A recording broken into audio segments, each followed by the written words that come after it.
deuxième célébration de la Journée mondiale de l'énergie au Togo. Après Lomé en 2013, c'est la ville de Kalimé qui a accueilli ce 22 octobre les manifestations marquant cette journée qui est un créneau pour dresser un bilan et présenter les perspectives du secteur énergétique dans notre pays.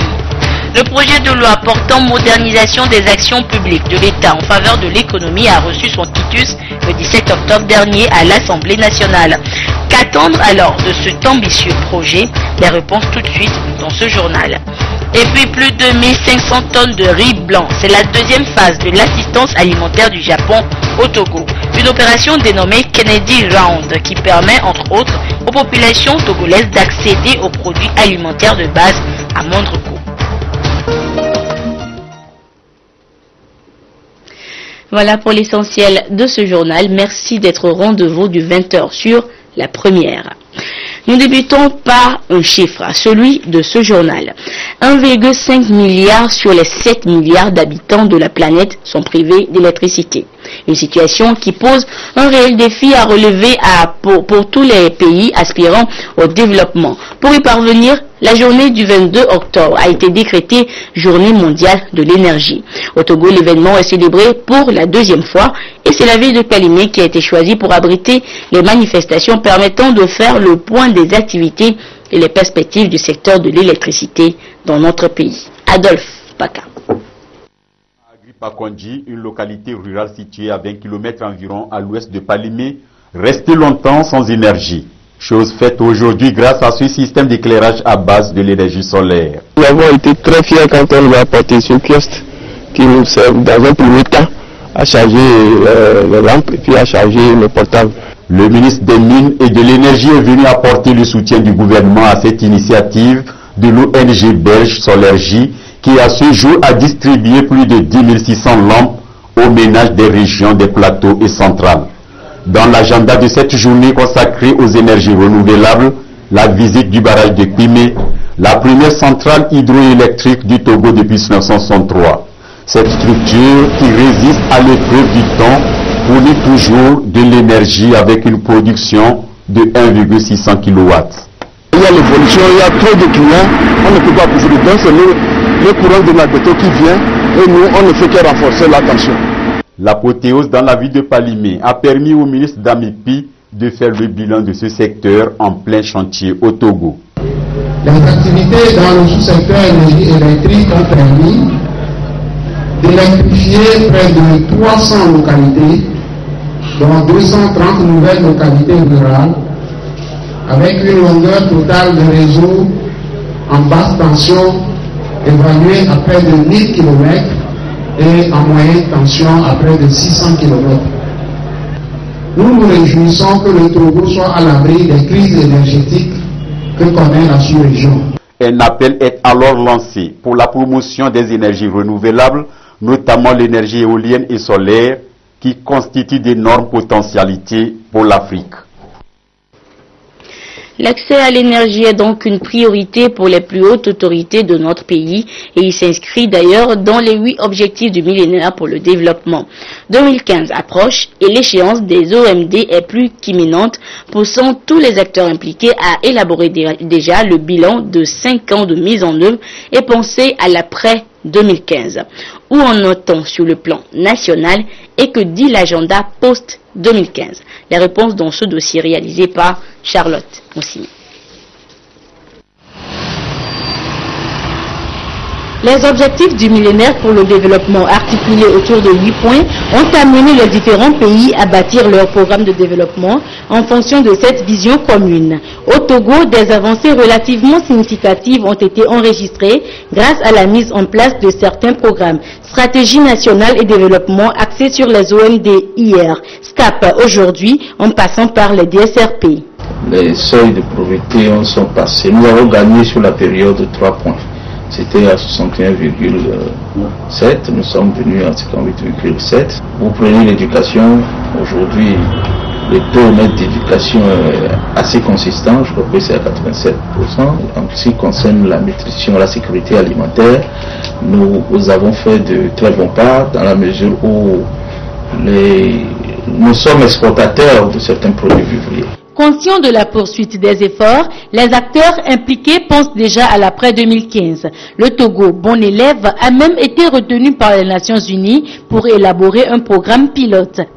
De façon synthétique, c'est d'adopter des modes de production et de consommation viables qui n'altèrent pas les possibilités pour les générations futures de satisfaire leurs besoins. Tout ceci pour assurer une bonne gouvernance et un cadre institutionnel efficace dans la perspective de pouvoir créer des emplois et promouvoir des moyens pour une croissance équitable et durable.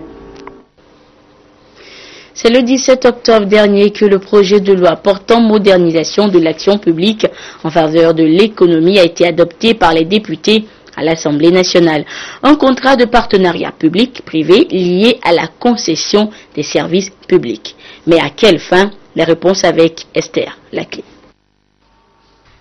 Le gouvernement togolais offre un cadre légal pour garantir, faciliter et promouvoir les activités économiques en général et en particulier celles du ressort des interventions de l'État et des autres personnes morales de droit public.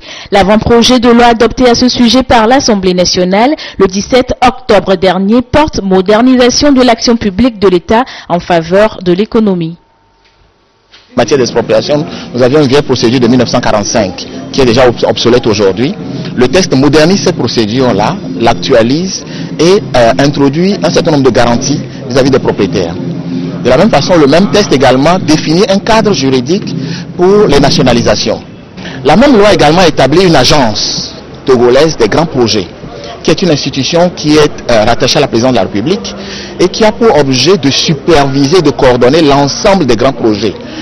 Le texte introduit un nouveau mécanisme contractuel et dote l'État d'un environnement juridique en incitant davantage les investisseurs à conclure des projets dans plusieurs domaines. Donc on ajoute cette fois-ci les contrats de partenariat public-privé. Il fallait absolument qu'on puisse avoir l'accord de l'Assemblée sur cette loi pour qu'un certain nombre d'investissements qui doivent être faits sur le budget 2015 puissent être pris en compte par le budget 2015. La deuxième perspective, c'est qu'aujourd'hui, sur les financements, nous pouvons réserver un certain nombre de financements sur le budget national. Au lieu de les payer en marché directement, on pourrait utiliser les mécanismes de contrats de partenariat qui, eux, permettent un étalement du paiement. Et donc, on a une meilleure aspiration du financement extérieur pour notre investissement national. Avec cette loi de 125 articles répartis en 9 titres, le Togo dispose désormais de bases légales et institutionnelles pour mener une politique efficace pouvant garantir le développement durable et réguler les paramètres économiques conjonctuels. Tous les Togolais sont mis à contribution pour la réussite du mois du civisme et de la citoyenneté qui se poursuit. Hier, c'est à Atakpamé que la ministre Koumé Allo Anaté de la formation civique a lancé un nouvel appel à un élan de patriotisme des populations pour le développement du pays. Yves Agbevivi depuis Atakpamé. Les valeurs civiques, elles ne sont plus le partage des Togolais. Un fait regrettable de nature à ralentir, voire saper le développement du pays. Il faut agir vite et l'État a mis en œuvre la politique nationale de la formation civique et d'éducation à la citoyenneté. Cette éducation devant laquelle des parents et responsables ont démissionné doit être ravivée en ces derniers et c'est la raison de cette mobilisation à Atakpamé où la ministre de la Communication, de la Culture, des Arts et de la Formation civique, soutenue par son collègue de l'Urbanisme et de l'Habitat, a invité les parents et les élèves à se réapproprier les valeurs civiques pour un mieux-être au Togo. Le cadre familial est le premier endroit où l'enfant hérite des valeurs civiques et morales, où à travers l'éducation, les parents transmettent les valeurs nécessaires pour la formation de cet enfant et pour son vivre au sein de la communauté nationale. Donc si les parents démissionnent, ça pose un problème. Et si l'école démissionne, ça pose un problème. Si l'État démissionne, ça pose un problème parce que l'éducation commence à la maison, se poursuit à l'école, continue dans nos différents lieux de travail, dans les différentes instances nationales. Et nous avons besoin que tous ces acteurs jouent pleinement leur rôle pour permettre aux citoyens togolais de bénéficier d'une bonne formation, d'une bonne éducation et qu'ils puissent s'approprier les valeurs civiques et morales qui sont vraiment indispensables pour lui-même, pour sa formation en tant qu'individu, son épanouissement en tant qu'individu, mais aussi pour qu'il puisse contribuer valablement au devenir de la société. Comme des ambassadeurs dans leur localité, les élèves ont prouvé ce qu'ils savent du civisme à travers des sketchs et des questions-réponses. Un citoyen. Un citoyen, c'est quelqu'un qui est dans la ville, qui respecte les choses. Le civisme, c'est l'appropriation de la maîtrise des règles qui gouvernent un pays. Plusieurs thèmes ont été exposés aux populations, notamment le pardon et la réconciliation et le civisme économique. Placé sous le thème « Citoyens actifs et responsables pour un Togo prospère », le mois du civisme et de la citoyenneté qui s'étend du 3 au 31 octobre sera marqué par plusieurs activités sur le territoire. La rencontre sous-régionale sur la protection des mineurs par rapport au contenu des médias audiovisuels a pris fin cet après-midi à Lomé. Les différents délégués du réseau francophone des régulateurs des médias sont convenus d'harmoniser leurs pratiques dans une optique de co-régulation où parents, médias et instances de régulation ont leur rôle à jouer. Emmanuel Adiaklo, Kate Nobupo. L'exposition des mineurs au contenu des médias et les conséquences sociales qui en découlent. La problématique a retenu l'attention des experts des médias et des membres du réseau francophone des régulateurs des médias pendant 48 heures. Les mineurs restent de grands consommateurs des programmes audiovisuels et après réflexion, les participants ont convenu d'harmoniser leurs pratiques en se basant sur la co-régulation, la communication et l'éducation. La question de la protection du jeune public ne doit pas être l'apanage des régulateurs eux-mêmes. Non, elle doit être traitée comme une question de société qui implique maintenant une multitude d'acteurs et que chacun doit apporter sa contribution afin que les mineurs soient mieux protégés. C'est la collaboration entre les instances de régulation et les instances d'autorégulation. C'est ça la co-régulation. C'est-à-dire l'OTM du Togo par exemple et la HAC se mettent ensemble. C'est vrai que c'est des instances indépendantes. Mais sur un sujet donné, ils peuvent s'entendre sur des thèmes pour collaborer afin qu'il y ait une meilleure régulation. Le réseau francophone des régulateurs des médias compte aussi sur ses partenaires pour la mise en œuvre de ces recommandations. Cette troisième conférence des régulateurs des médias a réuni les délégués de la sous-région ouest africaine, du Cameroun, du Tchad, de la France et de la Belgique. C'est à Abidjan, en Côte d'Ivoire, que les participants se sont donné rendez-vous pour la 4e rencontre du genre. Entre 1995 et 2025, le nombre des plus de 60 ans dont le nombre devrait doubler, passant de 542 millions à quelques 1,2 milliard. C'est dire que les personnes âgées représentent une proportion importante de la population mondiale. Et ce mercredi, la problématique des personnes âgées en Afrique et la question de leur santé était débattue par leur conseil consultatif. Nancy Tiana, Albertine Yakin. Le vieillissement est un phénomène naturel et planétaire qui s'accompagne de difficultés particulières auxquelles tous les pays font face. Au Togo, le Conseil national consultatif des personnes âgées s'active pour aplanir quelques difficultés. Ces acteurs ont initié une rencontre d'échange avec le Centre de recherche sur les politiques sociales de l'Université Cheikh Anta Diop au Sénégal pour réfléchir sur les conditions de vie des personnes âgées. Certains se disent vieux et fatigués et ils s'abandonnent. Notre rôle à nous, c'est d'arriver à redonner confiance aux personnes âgées. L'objectif de ces assises des acteurs œuvrant dans la prise en charge des personnes âgées est de mettre en synergie leurs actions.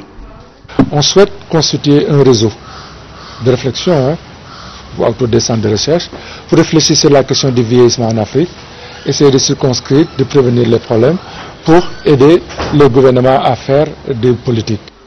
2010-2050, l'Afrique connaîtra un vieillissement intégral de sa population.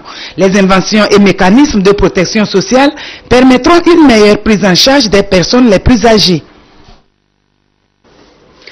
Les personnes âgées devraient normalement être entourées d'affection, d'attention et de bras plus valides pour leurs besoins. Mais la réalité est tout autre.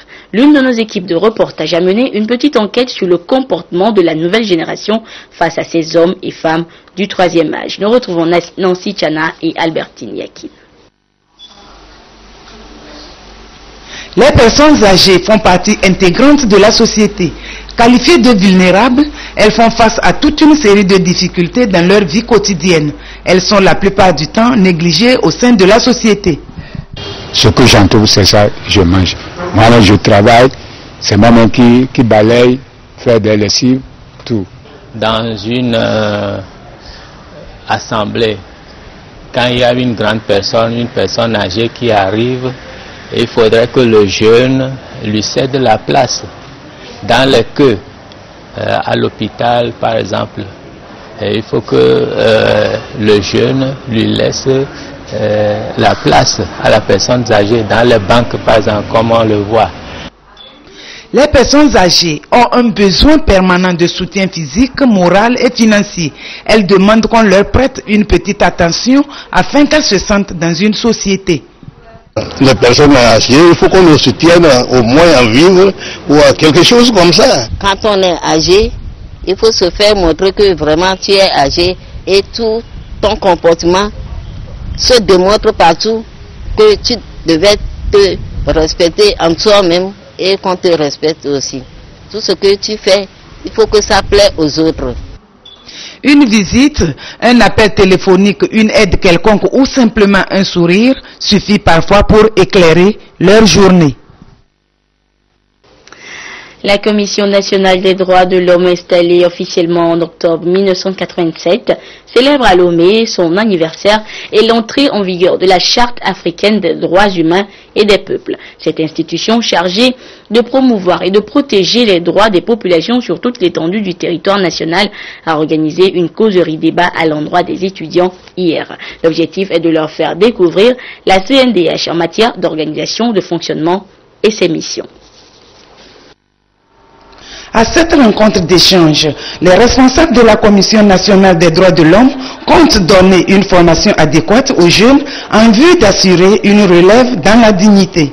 Nous estimons que lorsque les droits de l'homme ne sont pas connus, et on ne peut pas les rendre effectifs. Et nous pensons que avec ces communications, nos étudiants seront davantage sensibilisés sur le rôle de la Commission des droits de l'homme. La reconnaissance de la dignité de la personne humaine est un idéal commun à atteindre, un combat au quotidien. La maîtrise des valeurs des droits de l'homme par les étudiants constitue un élément majeur qui pouvait aider à améliorer notre façon de penser et notre vision même du monde.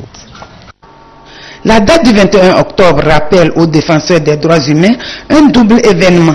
La création en juin 1987 de la CNDH et le 21 octobre de la même année, l'installation officielle des tout premiers membres de cette institution. Une structure qui permet de lutter contre les injustices et les frustrations diverses.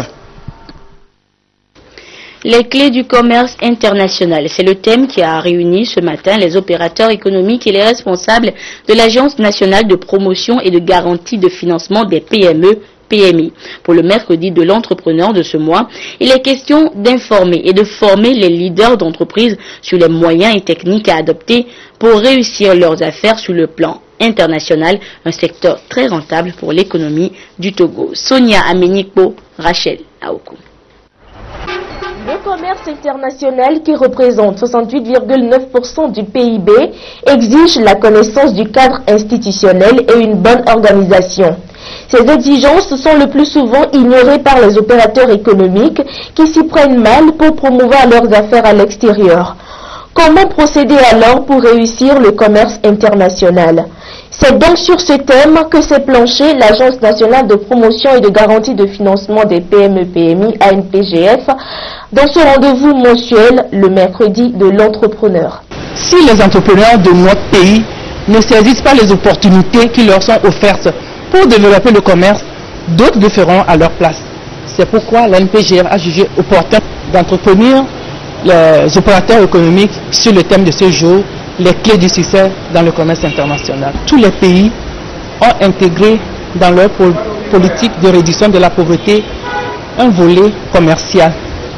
Et le Togo n'est pas du reste. Pour l'éclosion des affaires, le Togo a mis en place plusieurs initiatives, à savoir le guichet unique, l'inauguration tout récemment du 3e quai et la construction d'une nouvelle aérogare. La réussite des entreprises dans le commerce international dépendra donc de leur habileté à saisir les opportunités qu'offrent ces différentes structures. Agriculture à présent, le forum consultatif des parties prenantes et des partenaires du secteur de l'engrais s'est ouvert ce matin à Lomé. 2 jours de partage et d'échange pour les acteurs venus du Bénin, Niger, Burkina Faso et de notre pays, le Togo, pour développer une synergie d'action en vue de mettre à temps les intrants à la disposition des paysans. Robert Potogbe, Rachel Aokou. Après le report du forum régional sur la productivité des intrants agricoles pour cause de la maladie à virus Ebola, les acteurs de ce secteur se retrouvent à Lomé pour échanger sur les mécanismes de livraison des intrants agricoles et les défis qui se posent à l'offre et à la demande. L'objectif phare de ce forum, c'est de regrouper toutes les parties prenantes pour développer une certaine synergie d'action entre ces parties prenantes, œuvrer à ce que les intrants, les engrais et les semences plus particulièrement, soient toujours mis à la disposition des producteurs en qualité suffisante, en quantité et surtout à temps. La rencontre va examiner d'une part les fonctions pertinentes des chaînes d'approvisionnement et les opportunités de financement et d'investissement des entités privées spécialisées dans la commercialisation des engrais en Afrique de l'Ouest d'autre part. Après Lomé, 4 pays abriteront les mêmes sessions qui vont s'étendre jusqu'au 15 janvier 2015. Des sessions qui bénéficieront de l'appui technique et financier de la CEDEAO, de l'USAID et de l'IFDC. De l'engrais pour une meilleure agriculture et par ricochet une bonne alimentation des populations. Le Japon l'expérimente et fait partager le fruit de sa production agricole avec notre pays. Un don de riz blanc de 1538,55 tonnes vient d'être réceptionné par le ministère de l'Agriculture qui sera chargé de le mettre à la disposition des populations. Dans Djouma Ali, Clarisse Atiké. À bord de ce navire Aurora Bulker, plus de 1500 tonnes de riz blanc d'origine vietnamienne, un don du Japon au gouvernement togolais. C'est la matérialisation de la 2e phase du projet Kennedy Round 2013, dont l'échange de notes a été signé le 18 novembre 2013.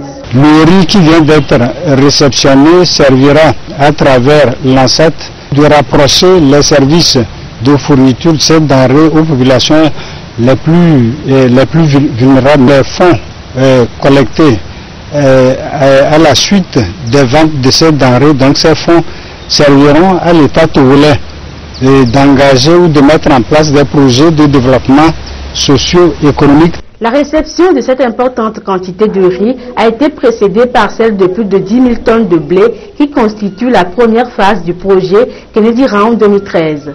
Ce qui porte à 450 millions de yens japonais, soit plus de 2 milliards de francs CFA, l'assistance alimentaire du Japon au Togo. L'objectif visé par ce projet est de permettre aux populations d'accéder aux produits alimentaires de première nécessité à un prix abordable.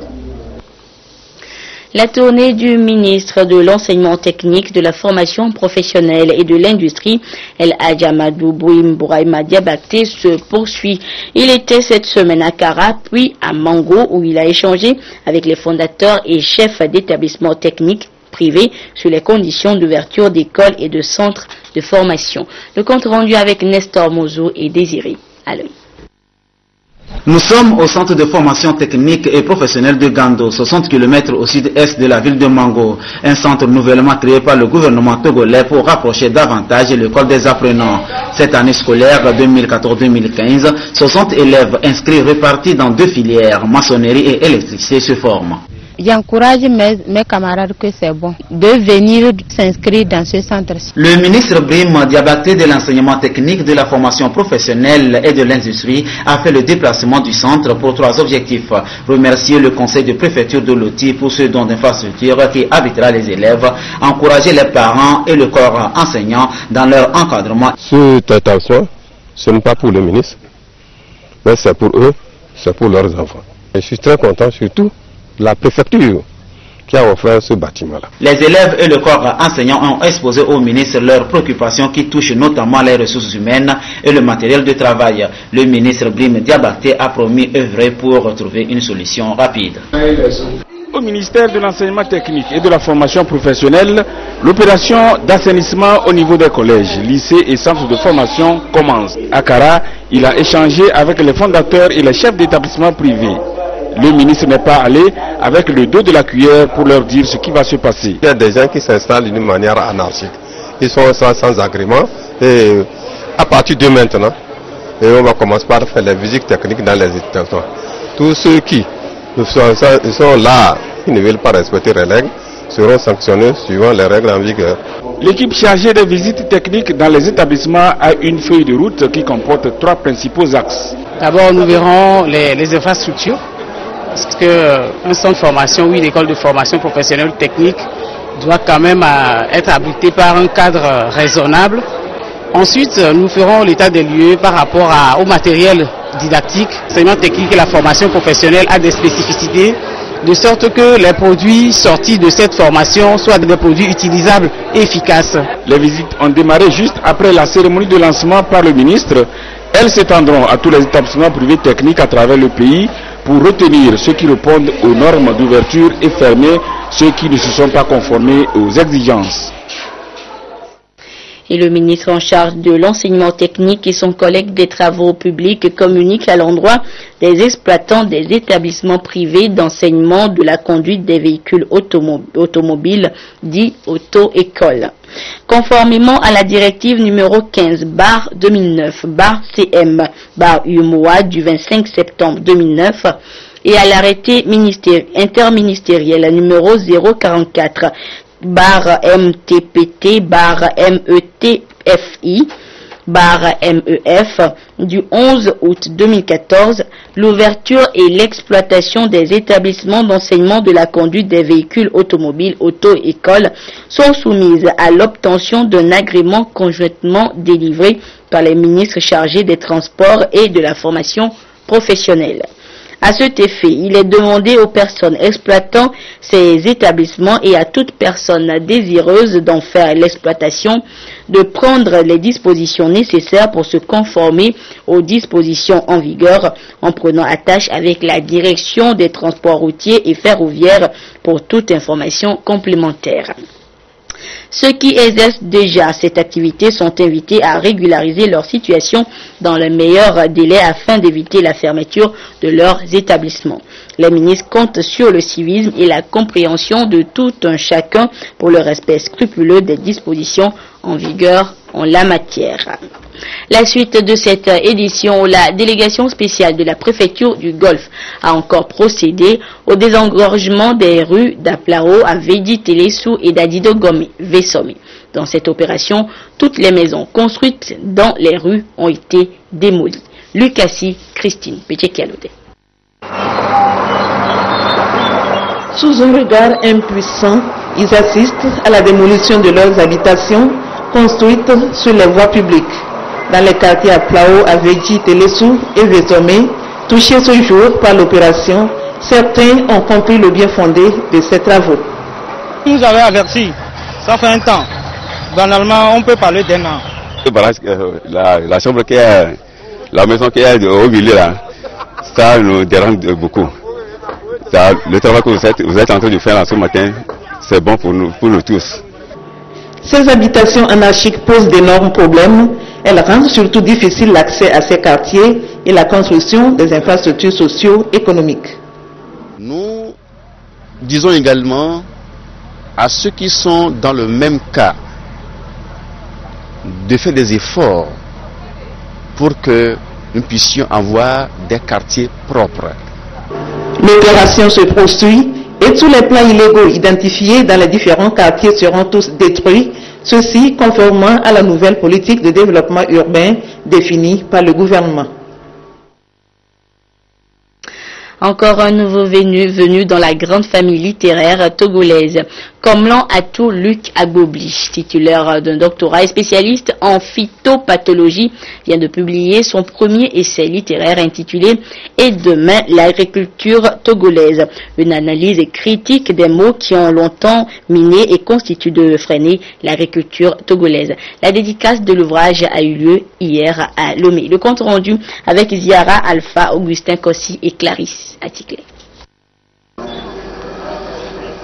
Et demain, l'agriculture togolaise, une œuvre du Togolais Komlan Atou Agbobli, fruit de 30 ans d'expérience professionnelle et de recherche au service de l'agriculture au Togo. Dans cet ouvrage, l'auteur s'interroge sur les raisons du peu de progrès du secteur agricole, une sorte d'analyse critique, un diagnostic des différents maux qui minent l'agriculture togolaise, recensés ici en 3 catégories: les contraintes politiques, techniques et les contraintes de gouvernance. Un essai engagé qui relève les chances de réussite. Nous devons prendre au sérieux tout ce qu'il a sorti comme problème qui mine l'agriculture pour faire avancer, pour faire développer le Togo. Paru aux éditions L'Harmattan Paris, cette œuvre de 110 pages se propose de donner une aube nouvelle à l'agriculture au Togo. Ceci en proposant des pistes d'analyse, des éléments de prospective pour l'atteinte des objectifs de la vision Togo 2030. Ce qu'il en ressort, c'est, pour aller à l'essentiel, 3 grands défis. Le défi technique, la maîtrise de l'eau, le respect de l'itinéraire technique. Komlan Atou Agbobli, bien connu dans le système de recherche agronomique sous-régional, fait ses premiers pas dans le paysage littéraire. Plusieurs fois membre des experts du Centre du riz pour l'Afrique, Africa Rice, il est officier de l'Ordre du mérite agricole au Togo. Et puis la direction générale de la compagnie énergie électrique du Togo, CET, informe son aimable clientèle qu'en raison des problèmes techniques urgents à régler sur les installations de son fournisseur, la CEB, Communauté électrique du Bénin, la fourniture du courant électrique sera fortement perturbée à Lomé et ses environs demain jeudi 23 octobre 2014 de 8h à 16h. La CET, en collaboration avec la CEB, s'efforcera de faire diligence pour un prompt rétablissement du courant électrique. À cet effet, la CET rappelle toujours que les appareils soient débranchés et ne soient remis en service qu'après le retour de l'électricité. La direction générale de la CET présente ses excuses aux clients des zones concernées et les remercie pour leur compréhension. Et c'est sur ce communiqué que prend fin ce journal. Merci à vous qui l'avez suivi où que vous soyez grâce à la télévision togolaise. Au revoir. Deuxième célébration de la journée mondiale de l'énergie au Togo. Après Lomé en 2013, c'est la ville de Kalimé qui a accueilli ce 22 octobre les manifestations marquant cette journée qui est un créneau pour dresser un bilan et présenter les perspectives du secteur énergétique dans notre pays. Et puis plus de 1500 tonnes de riz blanc. C'est la deuxième phase de l'assistance alimentaire du Japon au Togo. Une opération dénommée Kennedy Round qui permet entre autres aux populations togolaises d'accéder aux produits alimentaires de base à moindre coût.